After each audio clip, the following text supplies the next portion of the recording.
This week on Filthy Hope. I call it a vision. I went into like the now space. I was looking into the eyes of Jesus on the cross.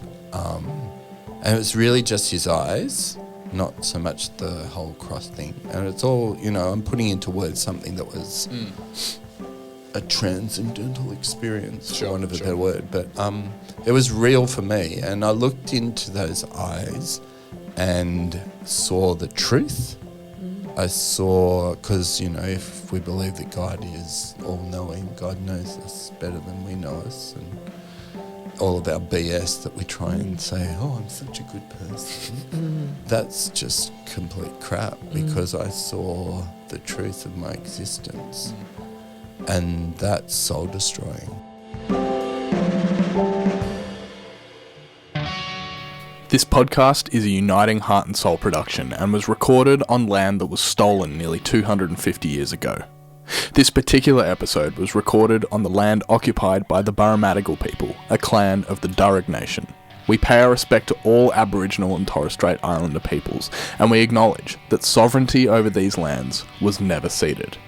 It always was and always will be Aboriginal land. At Filthy Hope, we humbly contribute to the ancient and ongoing traditions of storytelling when we share stories on this podcast.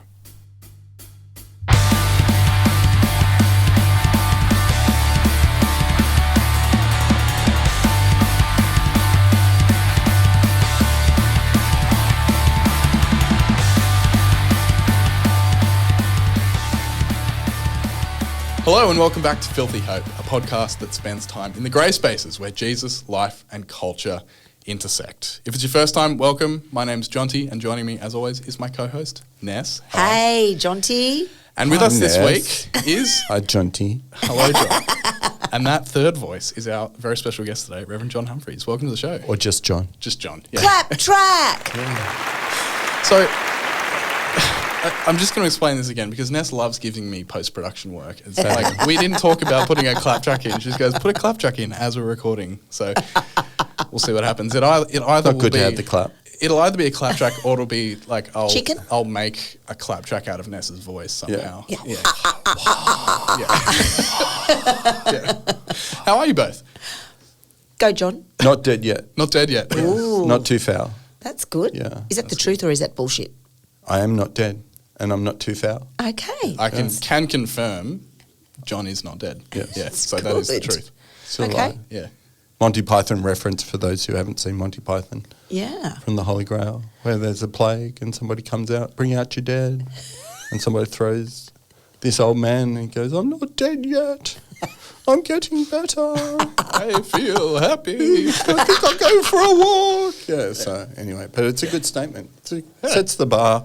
Yeah, pretty low, actually.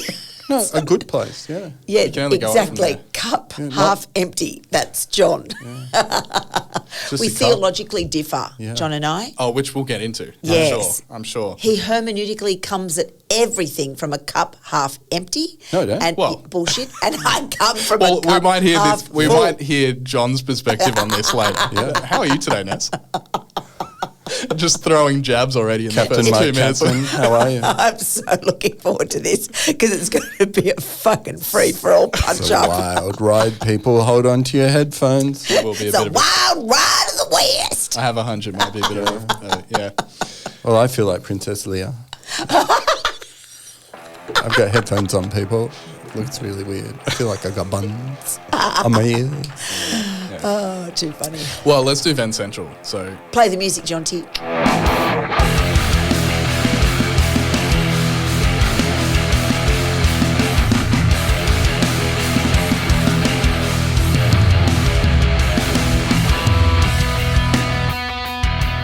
John, we might throw over Yes. to you.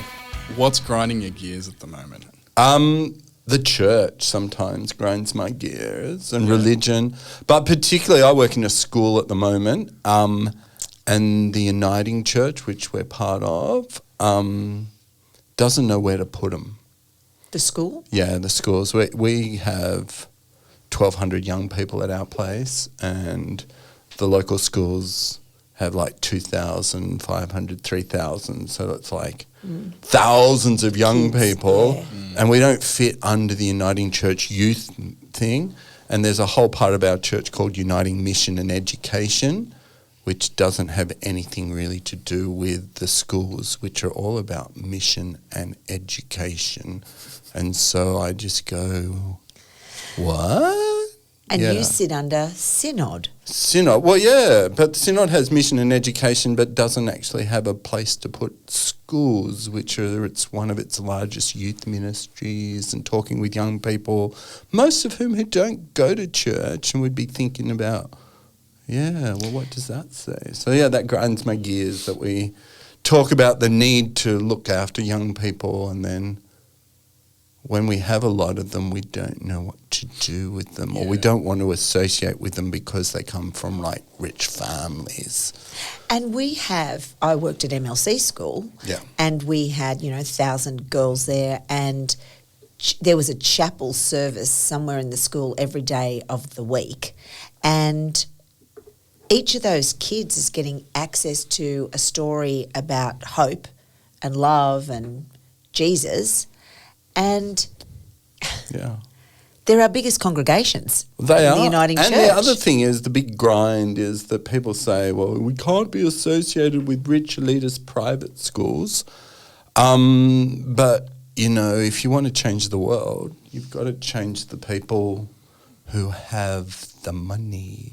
Mm-hmm. And just saying to rich people, you are bad because you've got lots of money and are not giving it away, probably won't change their minds. But if you engage with them and help them understand how the world could be different if we all just shared a bit more and did a bit more good stuff that, this Jesus guy used to talk about, then we'd actually change the world. So actually, this is actually part of this church's social justice. And maybe some of those people won't get changed. In fact, probably a lot won't, but some will.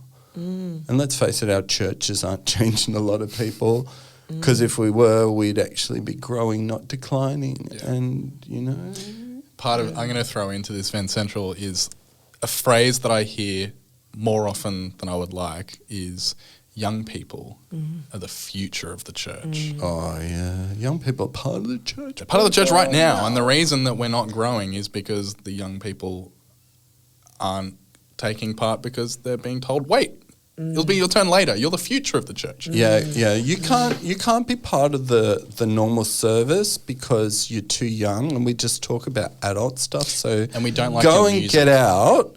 And you can go and we'll teach you baby stuff out there while we deal with real faith in here. And then when you're old enough, you can come back in, and we wonder why they haven't come back in. Yeah. So if you're listening are probably like that if you've been hanging around a church.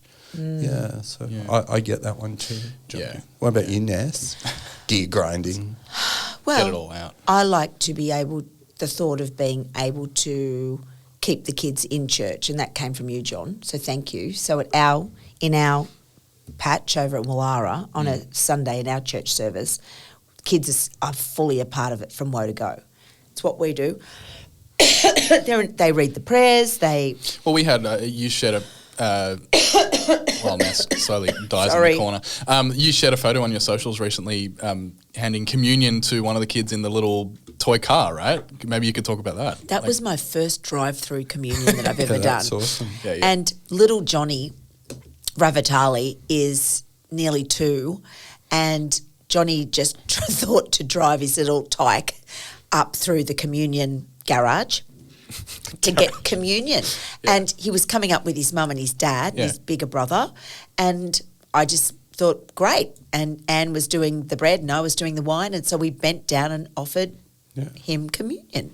Better still as well, when for those who don't know, I've sometimes helped out at Uniting Heart and Soul Wallara, home of the Filthy Coat podcast. Yeah.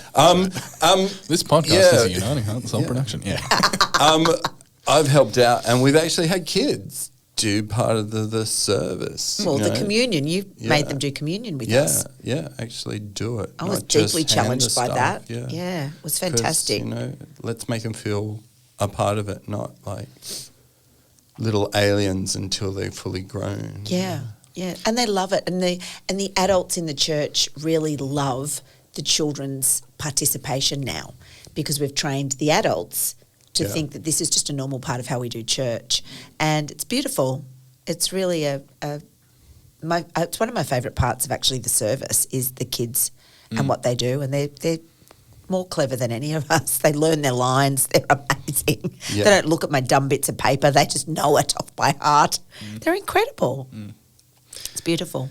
Yeah, so There we I go. think across the board, Need to change. Yeah, just change. A little bit of change. Yeah. I mean, for people that are watching, you can see we're recording in Pulse's brand spanking new podcast studio. Thank you, Synod. Yes. But, that's largely where groups like Pulse have the opportunity to get involved. What's in Pulse things. again, Jonty? If I Pulse- haven't listened to the podcast before and don't know the United Church. Pulse is the youth, young adults and children's branch of... it's Synod, isn't it? Yeah. New South Wales ACT. Yeah, so they run camps, they resource leadership stuff. They have a podcast that's, I think, 5 or 6 episodes in, so you can go and listen to Pulsecast if you want to hear more about what Pulse do. They're Doing a going to great start job. talking to the church, the schools a bit more too, which is good. Yeah, fantastic. Absolutely. There we go. I feel we've got all our Edges out. Edges Yeah, out. yeah, Yeah, okay. I mean, not all of it. I feel let's it's talk still all about- there. Or something like that. Yeah. Something like that, yeah. So welcome again. Thank you. I don't know if we've welcomed you fully onto You the show. have, yes, I'm fully welcomed. We are super grateful you could join us. I guess maybe you've already kind of talked a little bit about you have a connection with Ness and I, Uniting Heart and Soul, but maybe Yes. take us back even further. Paint a picture of who Who is Jon Humphries is and how did you end up where you the are today? madman. I'm not real. I'm just a figment of somebody else's deranged imagination. So I'm John, and I like kayaking and Jesus. No, You do. in I that do. true I order, do or- like that. But and then the church would say you got to like Jesus more first. But just because you name them in that order doesn't mean that's the order you actually prioritise them. So I like to think differently. I'm a Facebook fiend. I have a lot of stuff on Facebook. One of my big things is called Changing the Church, because my story is one of differentness, because I believe in God, like God's real, and but I'm not a very good Christian in the sense that, I don't do all the Christian-y stuff very well. So I'm probably a good person of faith, but not necessarily good at conforming to the religion part. Is there a rule book on that? Because I probably need to look at it too. No, don't look at it, because then you'll be more religious-y than ever. No, it's just countercultural. So my sense when I was a teenager, one of my friends gave me this hot pink holographic sticker that said, "Why be normal?" And that's actually stuck with me. That's part of who I am, is why be normal. And not just in the sense that just be weird, just be myself, and because that's normal, being ourselves and not conforming. And if there's a reason to do something, then let's do it for a reason. But if there's not a reason, then let's stop doing it, especially if it's not working or it's not helpful or it's hurting people. And my other 2 things I live by are I exist to serve. So that's just part of who I am, and I think part of my call of being a Jesus-y person, and finding meaning and purpose in what we do. So that drives me, and it all comes out of my story of meeting God and stuff like that. When did you meet God? When was your first Jesus moment? Yeah, Or God moment? Yeah, I grew up in the church, and when I was about In the Uniting Church? it started off Presbyterian, and then we became Uniting Church in Yep. 1977.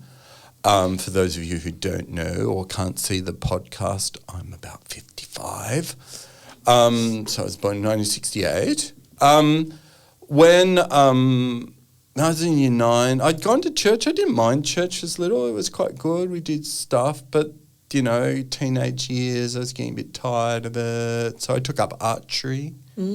One, because it was on Sunday morning and I didn't have to go to church. And two, I could shoot things. Yeah.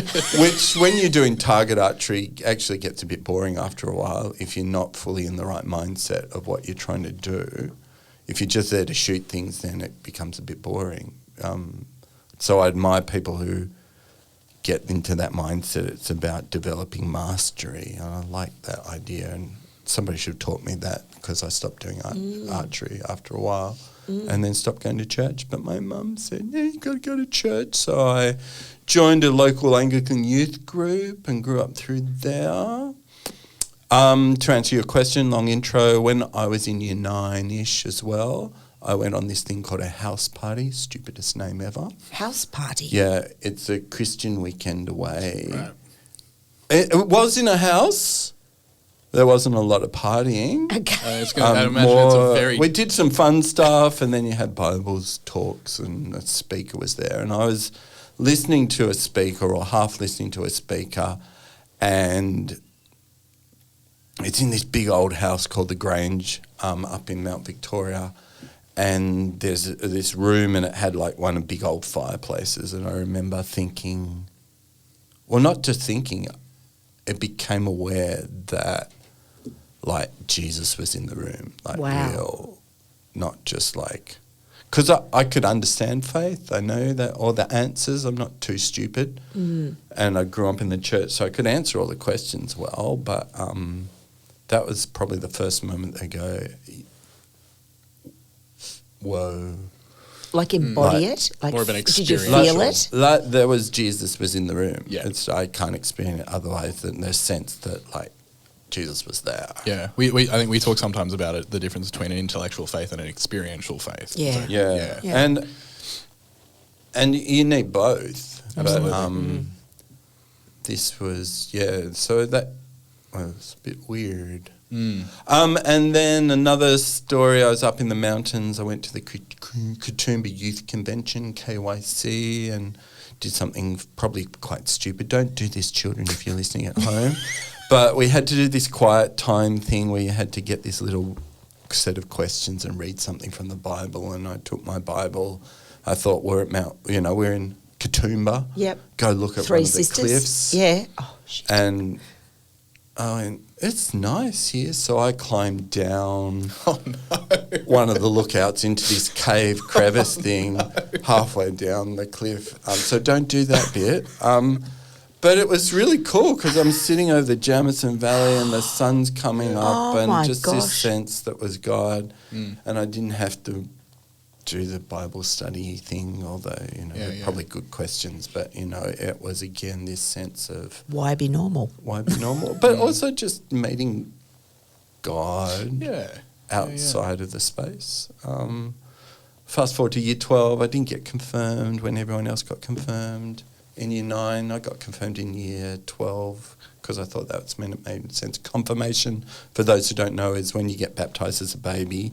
If you think that you actually believe in Jesus and all that stuff and you want to be part of the church for real, a bit like a marriage ceremony, you get up and you say, I'm going to commit myself to this, just like in marriage you commit yourself to each other. Yeah. Doesn't change anything practically, but there's something powerful about making that commitment. And then somebody once said, what are you going to do after school? And I was going to be an architect. I had a job lined up in an architect's office, and I went, I think I'm going to be a minister. And then I went, I don't know, I'm going to say that, I'm going to be an architect. And that was the first weird incidents. Wow. Yeah. No revs in your family? No revs in the family. And then a guy... When I was at school, you know how you get the guy who does the lawns and general duties person, because I worked at a public school. I was a primary school teacher. I didn't turn out to be an architect. You might get that. He came and said hi, and I said, hi, Tony. And he said, because we weren't like mates, like we didn't go out to the pub or anything like that, but, we're friends at work sort of stuff. He said, look, can I talk to you? I said, sure. He said, look, don't take this the wrong way, but sometimes when I have dreams and they happen a couple of times, it usually means something. So for what it's worth, I've had a dream about you, not that sort of dream, but I think you'd be a good minister. Wow. And I went, oh, okay, right, okay. Not sure what to do with that, but okay, thanks, Tony. And at the time, you were a school teacher. Yeah, I was a school teacher. And then I was walking through the church that I went to, which was Jonty and Rev Church, which I happen to use now as the Ravenswood Chapel. And a guy who was one of the elders there named David Beaumont was walking through. David, coincidentally, before I went to that church, interviewed me for the Department of Education. I ended up as this thing called a super graduate, which we'd now call a targeted graduate, the worst thing in the world to work into a school. And the principal goes, here's John, he's our new super graduate. And he knew nothing. Yeah. But anyway, David was walking through and he said, hi, John. I said, hi, David. He said, how are you going? Good, thanks. He said, how's your library? And I went, yeah, good. Good. I've got like science fiction and fantasy books. So, no, the one for when you're going to be a minister. At that point I thought, okay, because those two things, Tony and David, happened relatively close to each other. So I went and talked to my person in placement then about should I be a minister or something. And yeah, so that was part of the story. Good heavens. I love that. Yeah. I've talked about this before, I think a couple of times on the show. Like when I don't hear the voice of God in the way that like Ness hears from the Holy Spirit. The way that I feel like I encounter the Holy Spirit or receive guidance is often through things annoyingly repeating and showing up repeatedly in conversations. Yeah. That come from others? Other people. In 1 week, 4 different people will ask me the same question. I'm like, and it's never something that I'm like chomping at the bit to like. Do you like lime milkshakes? Yeah. Which I'm going to ask you about at some point as well.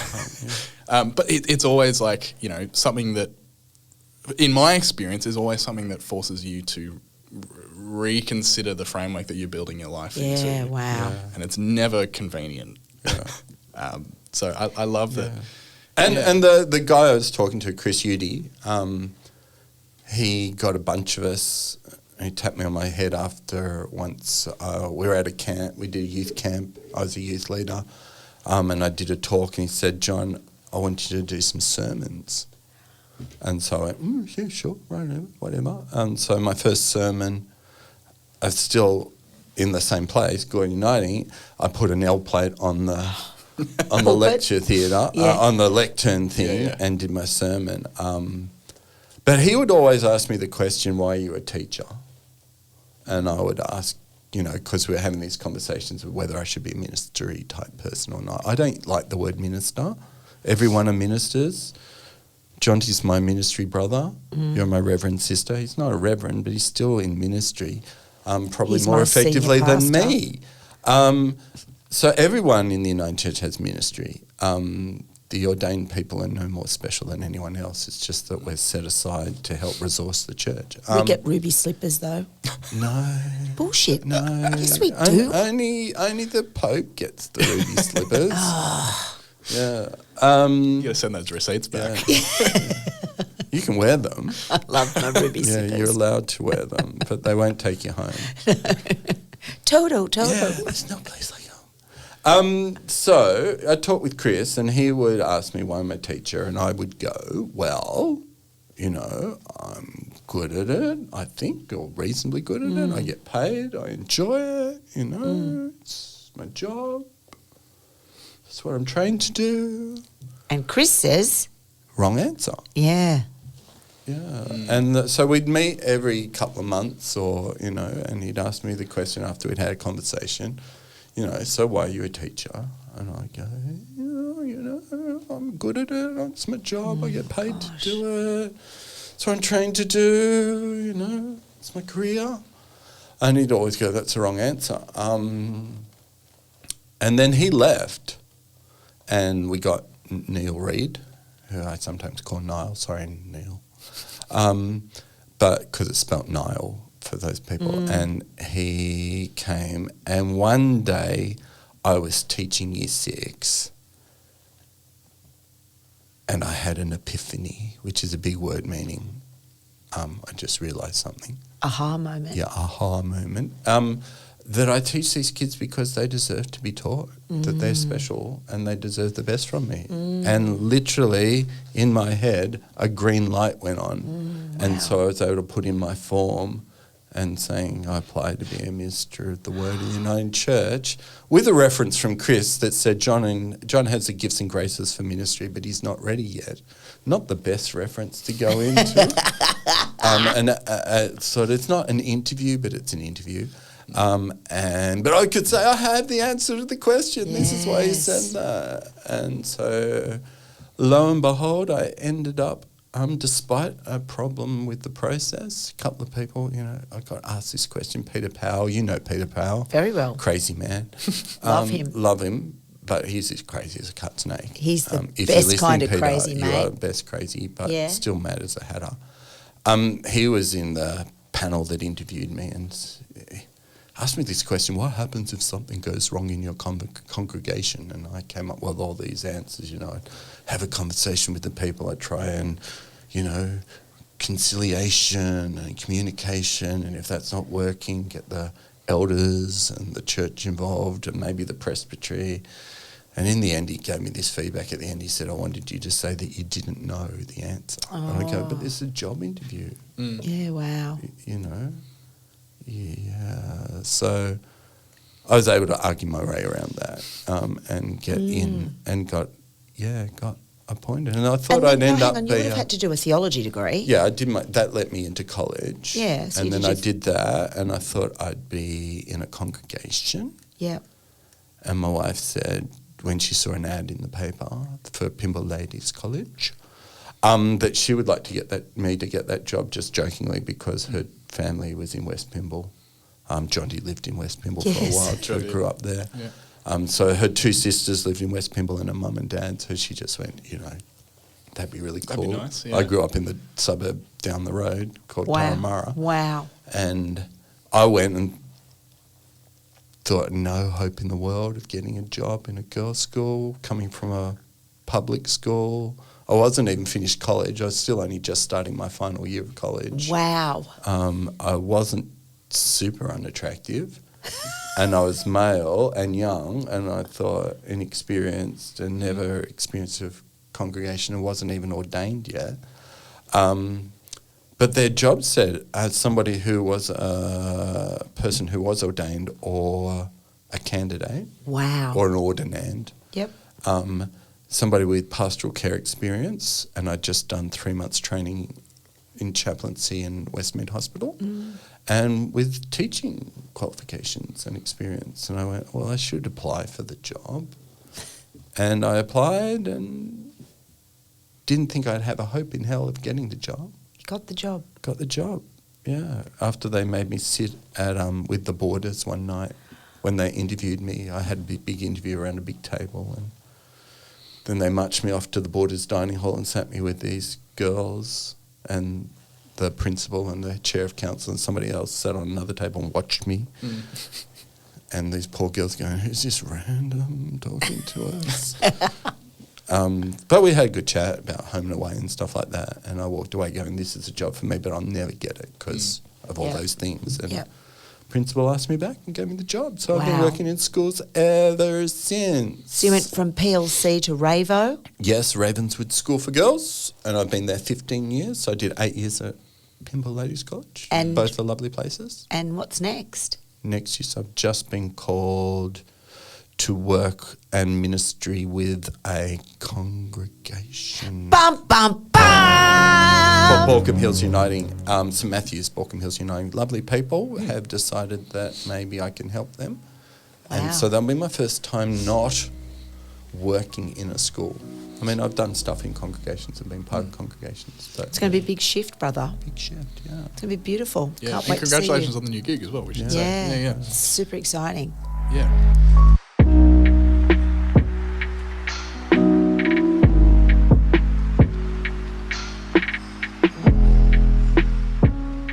Hey everyone, just interrupting this episode to talk to you about our live events. If you're a fan of this show and you want to come and hang out with myself and Ness, as well as be in the live audience for a taping of the podcast, then you should definitely look at coming along to one of our live events. These events are totally free, and as well as the podcast, there's live music and food and drink, as well as just a really great opportunity to hang out with and share stories with all sorts of different people. If you're interested, there's a link to our Eventbrite profile down below where you can see all of the upcoming events and book your spot to make sure that you don't miss out. That's all, and now back to the episode. There are so many threads I'd like to pull out, but I guess that one of the changes, or maybe it isn't a change, we can talk about whether it is or isn't, but in moving from a school to a congregation, I imagine, is worship probably looks quite different. Maybe you could, I don't know if there's a... Yeah, it depends what you call worship, and that's why I'm hesitating with that question. Yeah. Let's go there. Well, I don't hate the word. I hate how we use it in the church. But we'll talk about it in the next podcast maybe. Yeah. But yeah, life looks different, and I won't have bells. And so I said to them when I met with them, if I'm wandering around lost, it's because I don't know what to do yet because the bell hasn't gone. Yeah, and... jokingly, of and course. you know that a pastoral care meeting can go longer than 45 minutes. Yeah. So my life won't be segmented quite the way it is. But, it'll be really cool doing different stuff, different age groups. Mm-hmm. And you know how the worship line, the W word? Yes. You love to create a worship style and space and experience that is unique and what I would describe as transformative and quite extraordinary. Yeah. I've been a part of that. Jonty's been a part of it. We've seen how it rolls when you have a Rev Jon come into your church and take over the space. Go crazy. Yeah. How do you think God's wired you that way? Yeah, good question. And how has he wired you that way, and how is it that you keep creatively coming up with new and fresh, beautiful ways to piss your congregation off? I've not yet annoyed people to a state. Some might feel uncomfortable because it's different, but even when I go and preach with people that are full of old people, they usually come up and go, that was lovely. That was great. Oh, so refreshing. You can tell that you're a teacher. Yeah. I think, but the God question's the important thing. We don't go to church. We are the church. And God isn't in a building. God is with us as people. And my experience that changed me radically was, and the nice coincidence, because I did the Anglican thing and then I moved to Gordon Uniting Church because I was following a girl that I went to college with, but she wasn't interested in me. But I did find my wife there, which is nice. So I found my wife to be, and we got engaged literally in the church tower after a Christmas service once, and I went up in this tower and I had a picnic rug and we had a little Christmas tree and we opened presents, and the last present was the ring. Although we'd secretly got engaged a year before, so she knew it was coming because we'd shopped it together, and we just weren't able to tell. But that was the part of the formal thing. But my children have been baptised there. I was ordained there. So lots in my life has happened in that place. So it'd be interesting not to be in that place. I'll have to come back and get buried there, funeral there just so I can get the full set. But I got married there too, so yeah. 12th coffee's free, right? Yeah. So, but I was sitting in that space once and somebody was doing the service. I think it was Stuart Bolam, who's now sort of my boss. Yeah. Or somebody was doing a service and I wasn't really listening. Or I was listening, but then I stopped listening because I had this, I call it a vision. I went into the space. I was looking into the eyes of Jesus on the cross. And it was really just his eyes, not so much the whole cross thing. And it's all, I'm putting into words something that was a transcendental experience, for want of a better word. But it was real for me. And I looked into those eyes and saw the truth.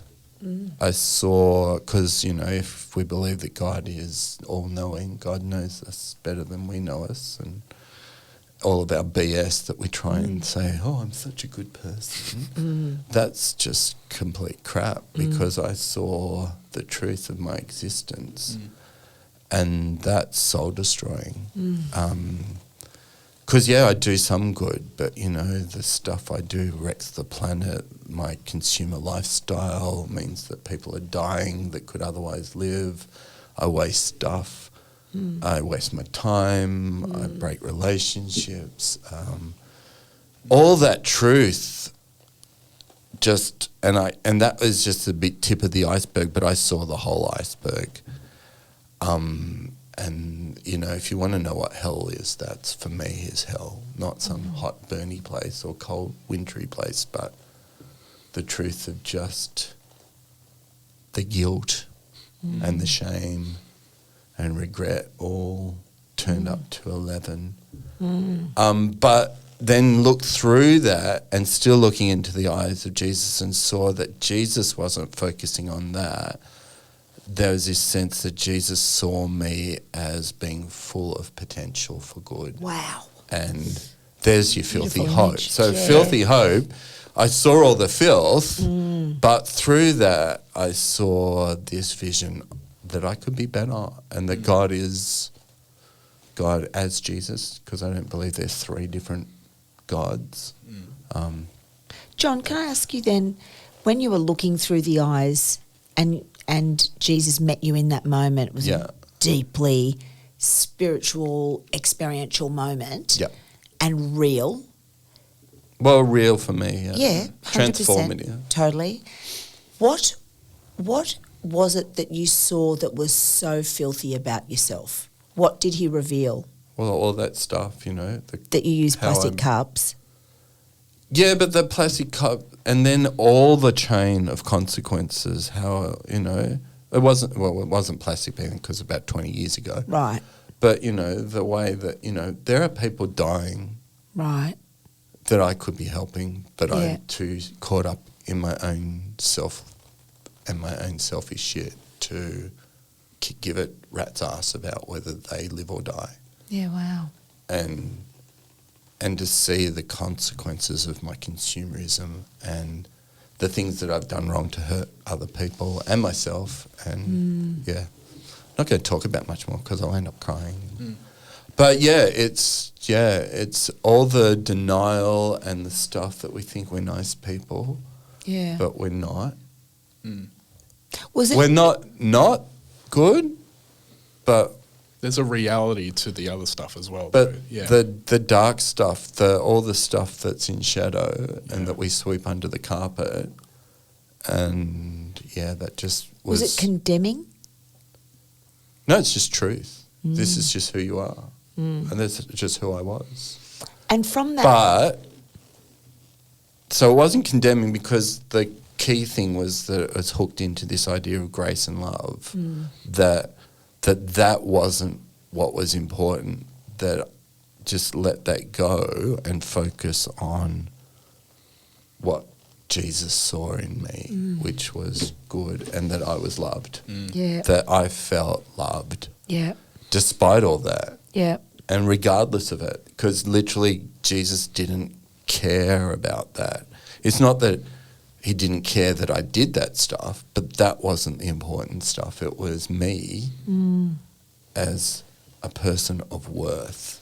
And almost like a that I beloved. can change, that wasn't defining me. That doesn't define me or my relationship with God. It's actually the connection of love and grace. Had you not felt the fullness of God's love until that moment? No. But you talked the talk and walked the walk and went to church on Sundays and and I knew had the story, historical and stuff. I was going to, I was preaching and stuff. I knew it all. It's like, and I believed it all. That's what we were just talking about before, I think, that balance between an experiential faith and an intellectual faith. a purely experiential faith will fall apart. It doesn't have rigor. It does, and as soon as it meets the realities of life, whereas a purely intellectual faith, you can do the sermons and you can have the pastoral conversations and you can write the papers, but it's actually holding the tension of both of those things. And to me, just hearing you relaying that story is like it's that collision of those two things. Yeah. Like it's a deeply experiential moment, but it's also an experiential moment that you then were instantly reflecting on how that intellectualizes. And it wasn't into. that I didn't know the love of God or feel it, but that I think you used the word fullness. It was full truth and full thing, and it probably only happened in a moment. But I'm not the same person because of it. So it was deeply transformative in that moment. Yeah, Yeah, and cataclysmic. I can't walk away. Yeah, Yeah, you can't walk away. Just it was Were you real. ordained yet? No. Yeah. No. Nowhere near it. I think it's probably prior to my Tony and David talks. Interesting. And so now I see people differently and religion differently. Yeah. Because maybe it helped being in the church at the time. Maybe that facilitated it. But, then I've got these other stories of it happening in other places, in front of a fire in an old homestead and on a cliff in the wild. So part of me goes that, how does our religion fail? It fills us with head stuff. And it says we should do all this concentraty stuff or, wavy hand stuff or, feel something stuff. Just feel something. But that's different to knowing. And it's not going to happen to everyone because I know not everyone will have that. That was for me, just like the disciples of Jesus. Sorry. Not everyone got to go up the mountain. Not everyone saw the baptism. And in fact, the whole Bible's full of people where a few people get the amazing stuff. Even miracles only happen to a relative few compared to everyone. John, would you call that the I moment a salvation experience? I wouldn't call it that, but you could call it that. Yeah. Because I don't...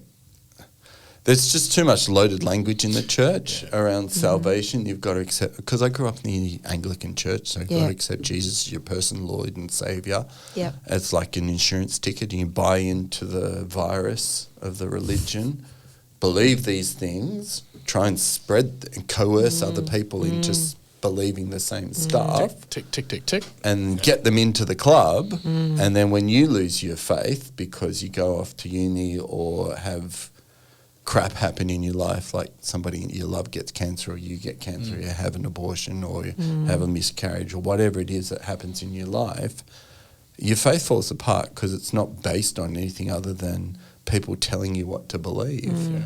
But by then you've already spread the virus to other people, so it doesn't matter. It's still spreading, and it doesn't matter. Like viruses they kill the host. But I think when you have these cataclysmic moments like you describe... So it did save my understanding of faith. There you go. And it defines my understanding of what it means to be a person of faith. And you're still talking about it today and you're 56 and it happened when you were...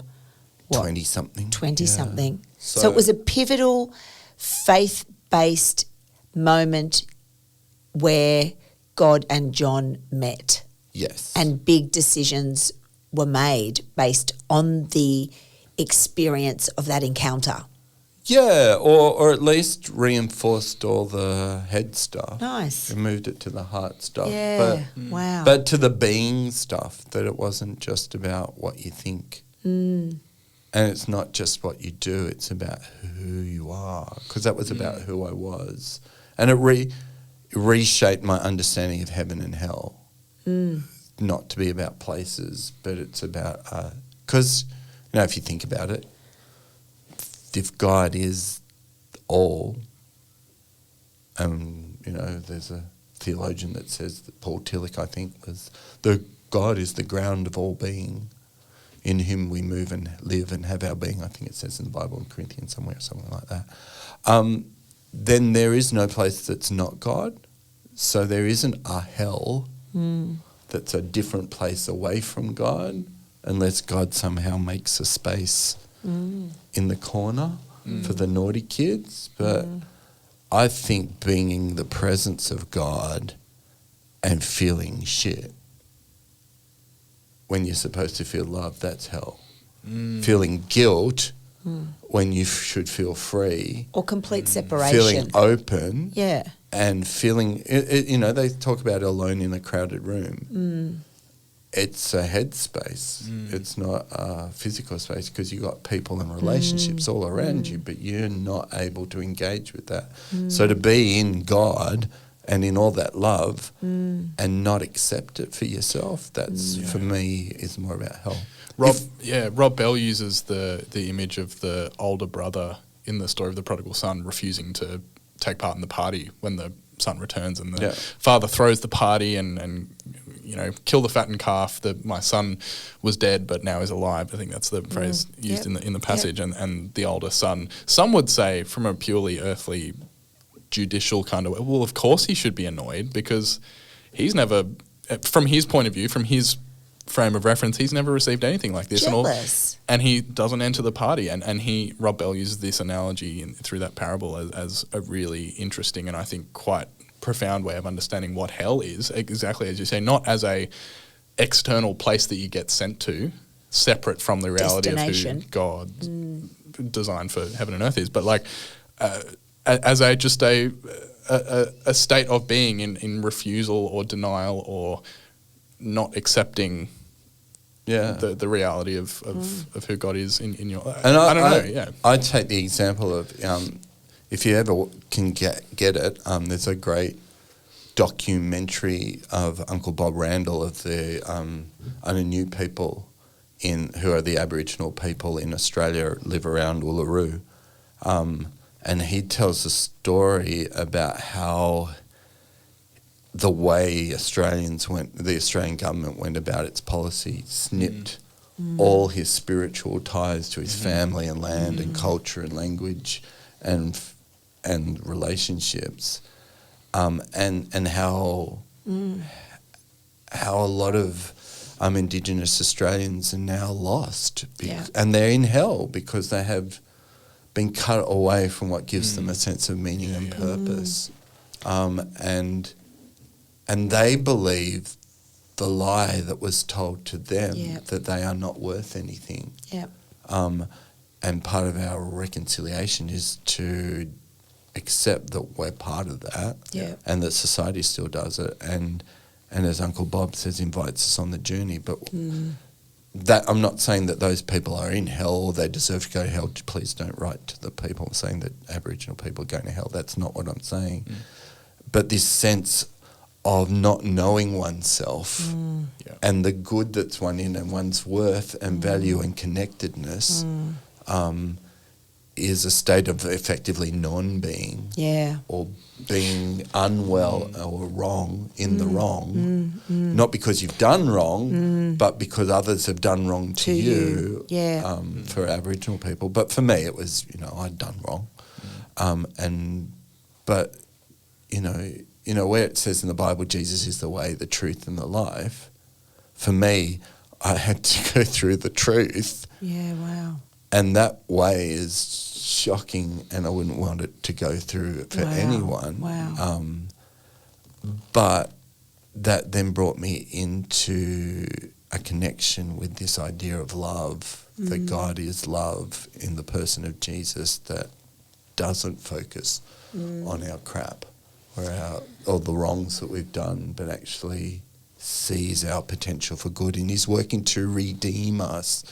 So redeem not as in you hand over my belief and you get a ticket into heaven, but literally redeem as in change, transform, save us from that way of being that stuffs not only us up, but is the whole reason the world's stuffed up. A woman yesterday in a Bible study I was a part of, we were talking about, we were doing Max Lucado's study on anxiety. Sure. It was a terrific one. And the book is called Be Anxious for Nothing. It's a really good read. And I'm a big sufferer of anxiety, so I picked the study because I thought that's excellent. And a lady turned up to the study that I hadn't met before. She was brand new. And we were talking about things that make us anxious, and the heaven and hell concept came up as well. And we launched into things that really piss us off. And I just launched straight into pedophilia. And I just said, pedophiles piss me off. And I wonder what God is going to do with them. You know, and she all of a sudden said, I must have framed the pedophile thing with survivor. Sure. We didn't go into any detail, but she had a knowing that I was a survivor. I didn't pick up that she was at this point, but she took hold of the conversation and she said, I need to tell you, God gave me a vision of hell for pedophiles. And my ears pricked up, the excitement. It was like I'd just been told I'd won tickets to Disneyland. It was like so exciting and inappropriate. You're both looking at me with like horrific anti-Christian looks on your face and wanting to tell me I'm a loser. No. I can feel that right now. That's so bad. Yeah. But anyway, that's how great it felt. And she said to me, it looked like this. It was, and she sparked my attention because she said, because I'm a survivor. Raped by her dad as a little one. This is how she described it. And I saw it in moving picture like movie image. She described it as a barn, a shed that was made of cement with a cement floor and a cement walls and grey cement roof. The whole thing was just grey cement. And I saw it as she was describing it with a door that you walk through. And inside that room, she only saw men, but she said there must be women there, there must be women there, are pedophiles walking around in corners of the room, unable to relate to one another, can't talk with one another. There's no communion of conversation or interaction going on. There's a lonely, desolate nothingness of nil occurring in the space. And God said that was the image of hell. Oh, the relief. Yeah. Except the door's open. Yes, the door was open and she said that.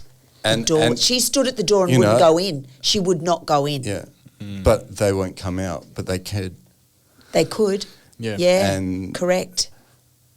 You know, I've told you, you know, that if you want to get a glimpse of what I sort of went through, my best analogy is to watch the movie The Shack and read the book.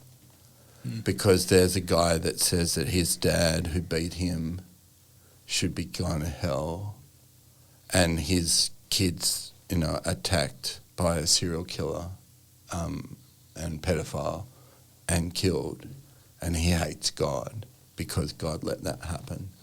And Mac, who's the character played by Sam Worthington in the film, goes through this transformation and realisation of his own crap and trying to be made the judge, and God wanting good for everyone and having to forgive the serial killer and pedophile in order for him to be free, not so much for the free, because he was still stuck in that hate and anger and hell, and it was killing his relationship with his wife, with his daughter, and with himself. That's what it does. And the hate and anger and bitterness and hate for God was just all consuming. He was in hell.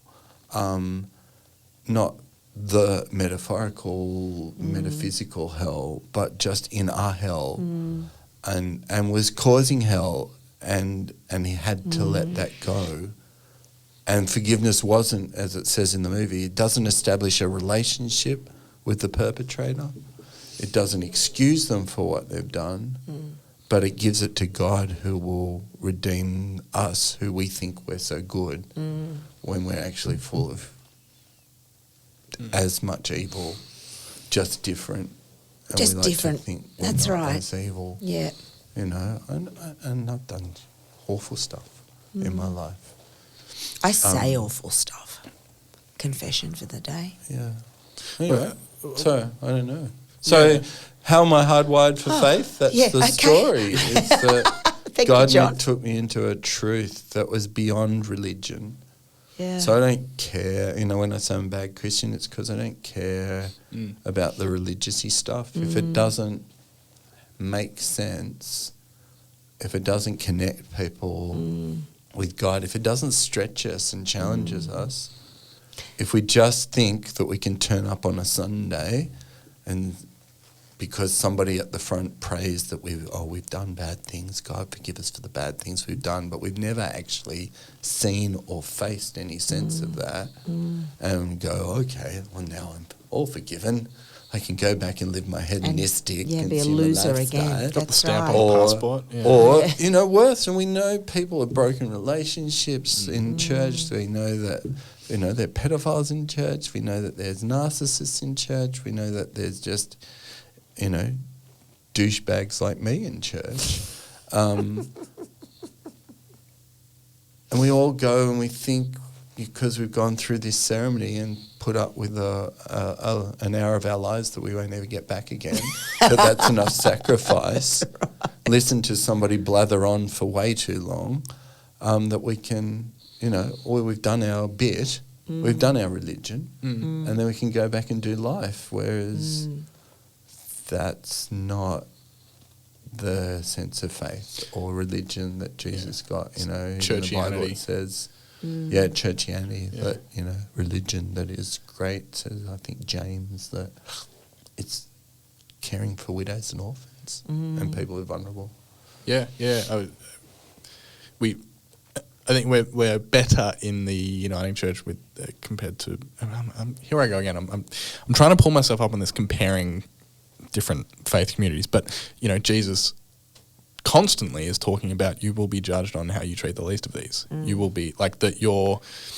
And this is a topic that we, certainly me, feel uncomfortable talking about judgment and, you know, weighing up the good and the bad in your life and how you understand that as a literal framework in terms of the day that Christ returns. Like that's a whole other conversation.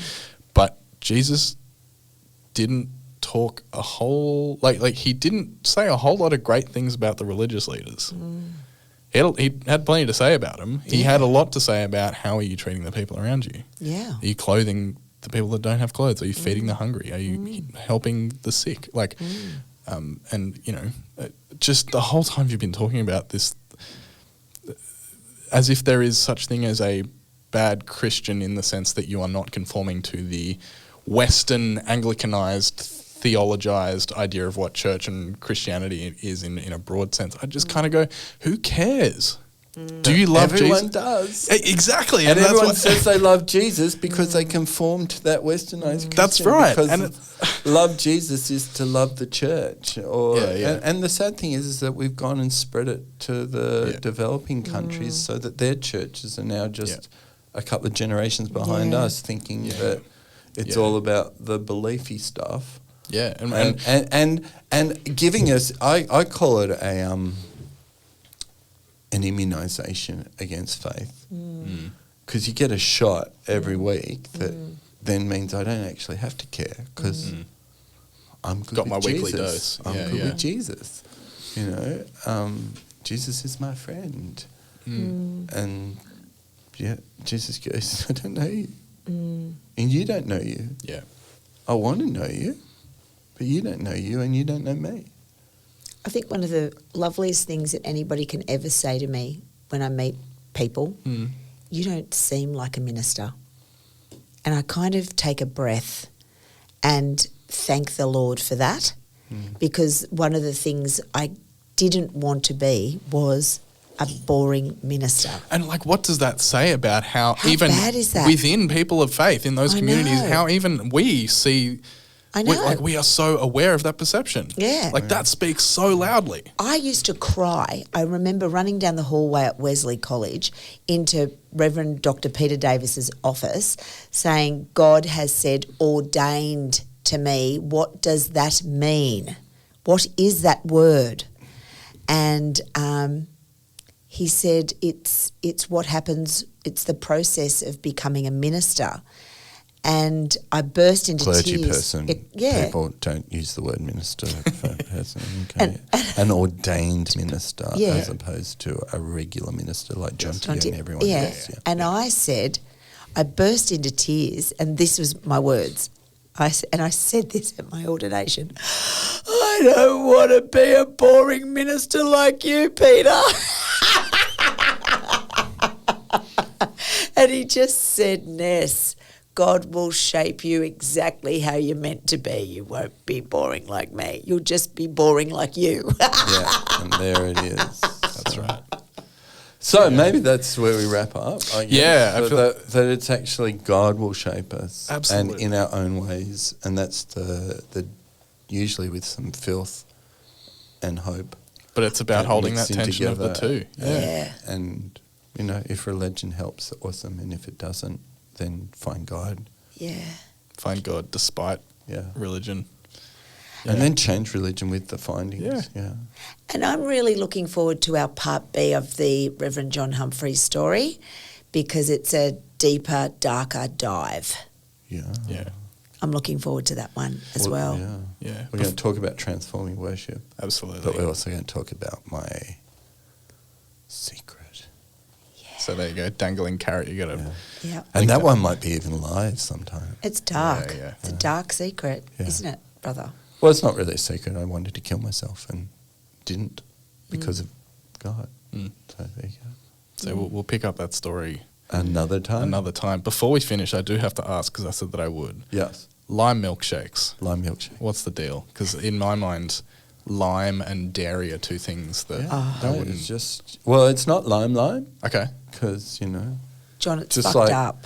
just like strawberry quick really isn't very strawberry. Yeah, sure. Yep. Oh. It's like a sweeter.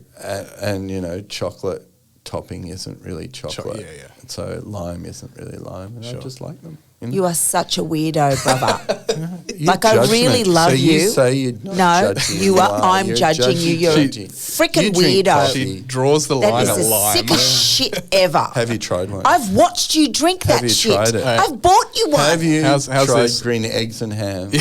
Try them. Next time we have John on the show, we'll have lime milkshakes. No, I'm not. I'm sick that day. Yeah, live. Can be with the cocktails. Yeah, that's right. Yeah. We'll have a lime vodka milkshakes shot, on yeah. tap. Yeah. Just a pint of lime milkshake, thanks. Well, we'll wrap it there. Thank you so much for joining us. Thank you for having me. Where can people find you if they want to? Because I know you said you were very active on Yeah, Facebook. look up Jon Humphries, and then you'll probably find my personal profile, and then I broke the rules and have a Jesus-y profile. Or look up Changing Church, and there's some stuff there on this. Yeah. I will be moving into other spheres, but I just haven't had the time because I'm not busy enough yet in the congregation. We'll to put your stuff actually on have that time. in our If you show like, notes. Yeah, you can put that. Yeah. Because if people want to. Thank you for listening, people. Yeah, thank you for listening. Again, we're trying to say this every week watching, because if we're you're watching getting this on YouTube. this great influx of new people. So if it's your first time, welcome. We're so glad you could join us. Yeah, super and fun. thank you again. We really appreciate your time. Cool. We'll see you next week. Catch you later. This is a prayer for the people who want to give up, who have been hurt beyond repair and cannot bear to see your face in anything. Find peace in letting go of the guilt that is in yours, and find hope in understanding. Life is not a game you have to win. Forgiveness overwhelming, salvation undesired.